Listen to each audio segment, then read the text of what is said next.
আজ আমি একটা শরবত বানাচ্ছি। শরবতের নাম হবে মহারানী শরবত। এটা আমি 500 গ্রাম দুধ নিয়েছি। দুধটা কিন্তু জাল দিলে হবে না, কাঁচা দুধ। আমি ম্যাচুরিয়ারি দুধ নিয়েছি। আর এই যে আঙুরগুলোকে সুন্দর করে পিস পিস করে কেটে নিয়েছি। তার সঙ্গে নিয়েছি তরমুজ। তরমুজটাকেও সুন্দর করে পিস পিস করে কেটে নিয়েছি। আর সঙ্গে নিয়েছি বিট লবণ। আর এই যে চিনি আছে, যে যেমন মিষ্টি খাবে তেমন মিষ্টি দেবে। আর আমি শরবতটা কী করে বানাচ্ছি এবার দেখো।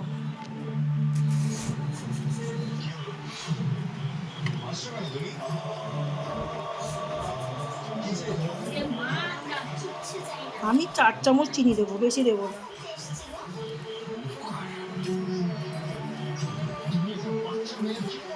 চিনিটাকে ভালো করে নাড়তে হবে।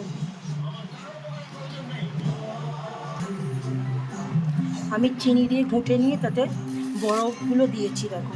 এবার একে একে আমি তরমুজের কুচি দেবো।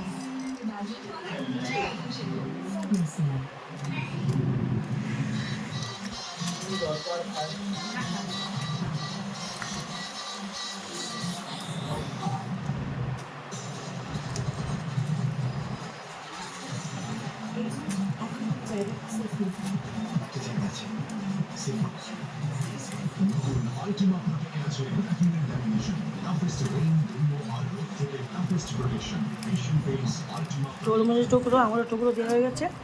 উপর দিয়ে সামান্য একটু বিট লবণ দেবো, সামান্য বিট লবণ দেবো, বেশি দিলে হবে না, ভালো লাগবে না।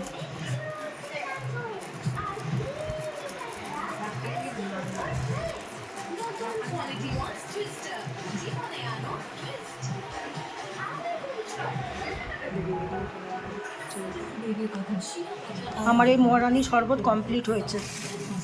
দেখো, শরবতের নাম মহারানী। হ্যাঁ, আর এই শরবতটা ভালো লাগলে আপনারা একটু দেখবেন, আমাকে দেখবেন, ঠিক আছে? শরবতের নাম হচ্ছে মহারানী শরবত। এই দেখো দেখতে কত সুন্দর হয়েছে, ঠিক আছে? দেখো।